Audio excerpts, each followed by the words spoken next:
Bonjour à tous. Bonjour. Alors, on voulait partager avec vous quelque chose qu'on a vécu la semaine dernière. On a participé à une conférence spirituelle. Le sujet, en tout cas, c'était spirituel. Donc, on se retrouve dans une grande salle avec différentes personnes qui vivent des expériences spirituelles et deux intervenants professionnels de la relation d'aide. Des personnes que moi personnellement je respecte et j'adore, donc c'est vraiment avec amour qu'on partage ça avec vous. Et en fait, dans l'assemblée... On n'était pas au courant, on ne s'est pas présenté comme étant un couple flamme jumelle.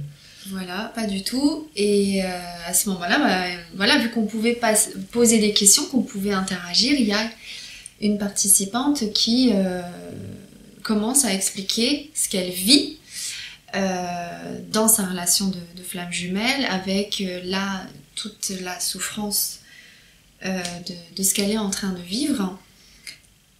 Et en face d'elle, clairement, les thérapeutes, enfin tout du moins les professionnels, disent clairement qu'ils ne savent pas du tout ce qu'est ce lien, donc, mais ils essaient quand même de voir avec elle ce qu'elle vit et comment elle le vit. Mais il n'empêche que ça reste comme une sorte de malaise, voilà, dans l'assemblée, parce que déjà il n'y avait pas forcément de répondant par rapport à ce que vivait cette personne, il y avait une incompréhension par rapport à ce qu'elle vivait, et qu'en plus elle était en train d'exprimer vraiment quelque chose de tellement... difficile et douloureux pour elle, oui, que en fait, on s'est rendu compte qu'elle était dans une certaine solitude pour pouvoir en parler, une difficulté à être comprise par des gens qui ne connaissaient pas complètement ce qu'était en fait le lien flamme jumelle. C'est ça. Mais en tout cas, voilà, ça amenait une sorte d'incompréhension dans la salle. Elle était en train d'évoquer quelque chose qu'apparemment les gens ne comprenaient pas, n'arrivaient pas à assimiler. Donc voilà, en partant de cette situation-là, en fait, on s'est rendu compte que c'est vrai qu'aujourd'hui, la relation d'amour, amoureuse, on connaît différents liens, différentes façons d'aimer quelqu'un. Il y a la relation passionnelle, la relation romantique. Il faut aimer sans attacher, il faut aimer d'une certaine façon, il faut aimer d'autres façons. Et c'est vrai que le lien flamme jumelle tel qu'il est vécu, en tout cas pour la plupart de ceux qui le vivent, c'est un lien complètement différent en fait. Voilà, ça rentre pas forcément dans ces cases-là. Ça y répond, il y a des choses qu'on peut retrouver, hein, bien sûr, il y a un peu de romantisme, il y a un peu de passionnel, il y a un peu de ci, il y a un peu de ça, et pas du tout. Et en fait, ça amène une incompréhension de ce lien-là. On ne se reconnaît pas dans les liens classiques, et les liens classiques, on va dire un petit peu d'aujourd'hui, ne se retrouvent pas non plus dans le lien flamme jumelle. On s'est rendu compte que c'était quand même quelque chose de vraiment particulier. En tout cas, c'est notre observation à nous. D'autres, bien évidemment, ont peut-être d'autres manières de voir les choses, mais en étant le plus, en tout cas j'espère, en étant le plus objectif possible, il y a vraiment des différences et une particularité du lien de flamme jumelle. Et peut-être qu'il y a même une particularité à différents liens d'âme qu'on essaie forcément de mettre dans des cases. Mais tout du moins, cette personne qui est en train de raconter son histoire et qui racontait mais vraiment sa douleur et toute sa peine n'a pas été accueillie dans ce qu'elle vivait. Et qui rajoute de la douleur d'ailleurs à son propos, et ce qui rajoute une incompréhension chez elle justement de comprendre le lien et de comprendre ce qui lui arrive aussi. C'est ça. Et moi en fait ça m'a beaucoup rappelé bien d'autres moments de ma vie où j'ai vécu d'autres expériences qualifiées de spirituelles, et qui, tant qu'elle rentre dans les cases, même les cases spirituelles d'expériences connues, ça va. Mais dès que ça rentre dans des expériences pas encore qualifiées, pas encore reconnues, y a une sorte d'inquiétude, de malaise, d'incompréhension, où on va tout de suite renvoyer que est-ce que c'est bien réel ce que tu vis? Est-ce qu'il n'y a pas un peu de folie dans tout ça? Est-ce qu'il n'y a pas d'exagération? On t'extrapole beaucoup, t'es quelqu'un d'hypersensible, donc forcément tout ce que tu vis est forcément extrêmement exagéré. Mais tout ça, ça amène du doute, le manque de reconnaissance amène du doute, c'est difficile aussi de s'accepter finalement, d'accepter un petit peu le lien et tout ce qui tourne autour, c'est assez compliqué tout ça, je dirais. C'est ça, parce qu'en fait, aussi bien ça amène de l'incompréhension dans ses liens avec les autres, avec ceux à qui on partage ce qu'on vit, que vis-à-vis de soi-même en fait, parce que ça nous fait aussi beaucoup douter. Est-ce que ce que je vis est bien réel? Est-ce que je suis pas en train de devenir folle? Est-ce que je suis pas en train de perdre la maîtrise de qui je suis, la maîtrise de ma vie?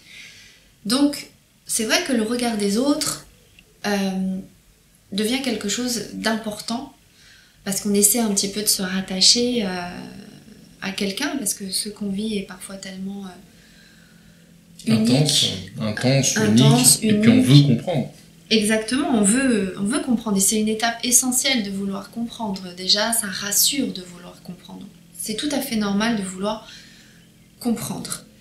Si ce n'est que, il est vrai que moi j'ai remarqué que dans ma vie, les expériences les plus profondes que j'ai vécues sont finalement des expériences que j'ai vécues dans la solitude.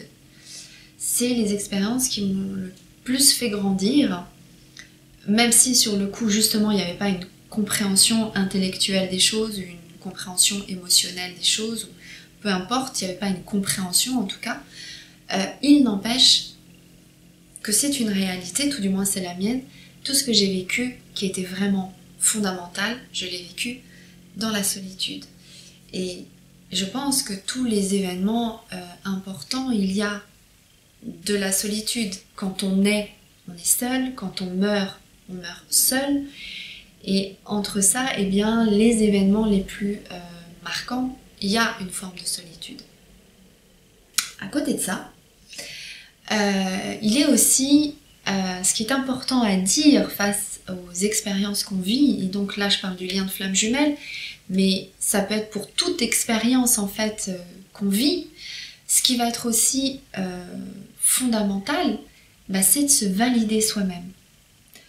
Ça aussi, c'est quelque chose que mes expériences m'ont permise, c'est que la force des choses a fait qu'il n'y avait que moi, en fait, qui pouvait reconnaître ou non l'expérience que j'étais en train de vivre. Donc c'est vrai que se reconnaître soi-même, se valider soi-même, d'accord? Donc vous seul savez véritablement si ce que vous êtes en train de vivre est votre réalité. Si vous voulez en tout cas en faire votre réalité, il n'y a que vous au final qui avez cette possibilité-là. Parce qu'à la minute où on commence à mettre ce pouvoir-là dans les mains des autres, alors les autres, en effet, peuvent, eux, en faire quelque chose qui peut être différent de ce que vous pourriez en faire. Donc ce qui est important déjà, c'est de se valider, au-delà même du regard des autres, de reconnaître son propre vécu, sa propre expérience, ses propres émotions. Et aussi, c'est vrai, de trouver peut-être des interlocuteurs, flammes jumelles ou pas, spirituelles ou pas même d'ailleurs, mais en tout cas des personnes qui comprennent le lien et qui sont aptes à comprendre. Et quelque part, on le sent soi-même, on sent la personne qui va être capable de pouvoir entendre ce lien. Toute la difficulté est effectivement de trouver des personnes suffisamment ouvertes et à l'écoute pour pouvoir comprendre et ce que vous vivez et l'aspect un petit peu exceptionnel de ce lien. c'est quelque chose qu'on a vécu très fortement lors de la journée Flammes Jumelles, où pour le coup on était entre Flammes Jumelles et tous entre nous, et tout le monde a fait ce même constat, que on parlait le même langage, on arrivait à s'entendre, on arrivait à s'écouter, chacun a parlé les uns après les autres.